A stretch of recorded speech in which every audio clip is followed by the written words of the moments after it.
I was recently graced with the opportunity to watch Mulholland Drive in the theater as a local cinema was paying tribute to the creative life of David Lynch by showing his films on their largest screen. Having not seen Mulholland Drive in this manner, paired with the fact that I hadn't watched it since Lynch's passing, I viewed it metaphorically and literally in a new light.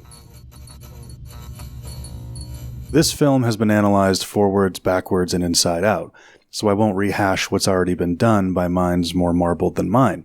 I exclusively want to speak on the Club Silencio scene and a brief few frames from the third diner scene. Club Silencio depicts acts the authenticity of which are uncertain.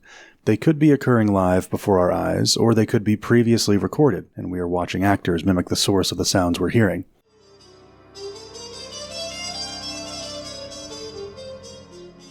But what does it mean? As with anything Lynchian, who can be certain?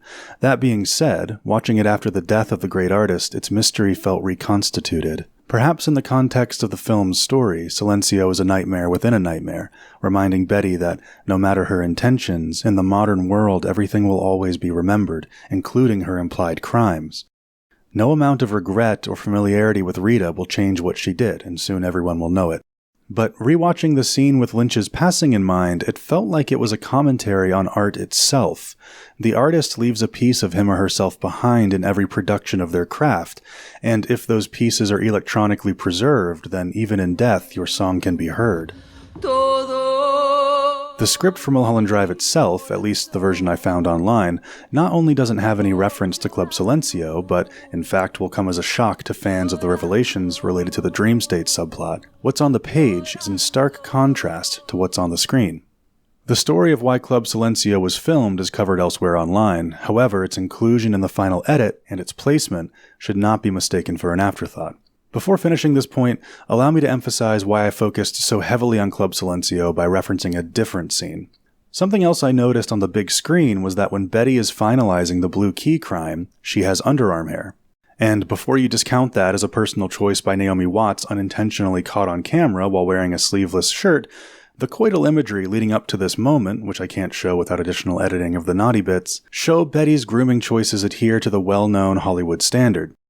It could be a continuity error or an accident, of course, but in the moment, it felt like a deliberately ever so subtle indication of the relinquishment of care. Betty is no longer concerned with what anyone thinks about her, and has given up on keeping with Hollywood's beauty standards after Rita left her, for a man no less. In fact, the only thing she cares about in this moment is carrying out the blue key crime at the cost of absolutely everything she's been given, despite the glaring implied regret Betty feels as soon as she receives the key itself, indicating the act has been carried out.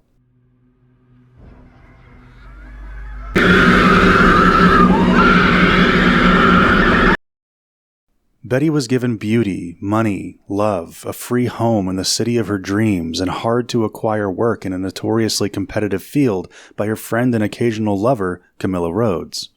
Everything in the frame, in focus or otherwise, is fair game for analysis in a Lynch film. Returning to Club Silencio, watching an artist appear to die while performing their craft only to continue to hear her song fully preserved was a surprisingly emotional experience viewing it so soon after the death of the film's writer-director. A new take on an old scene and a perhaps ironic new look at the concept of a fresh start. One thing David Lynch never failed to do was to take you somewhere that forced you to digest what you experienced.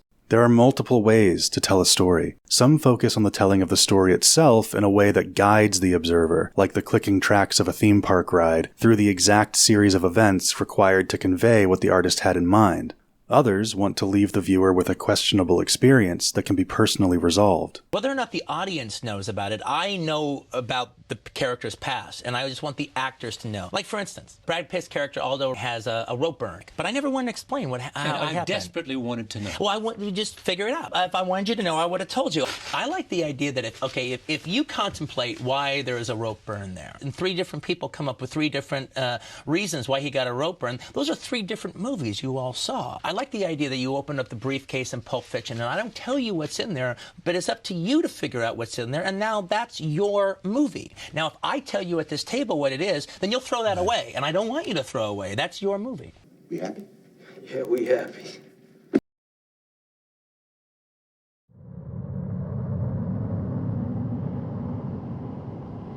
Inhale. Lynch's films weren't easy to follow. They were self-guided tours, a stroll through an ephemeral museum of metaphor and implication. Who knows what Lynch was trying to say?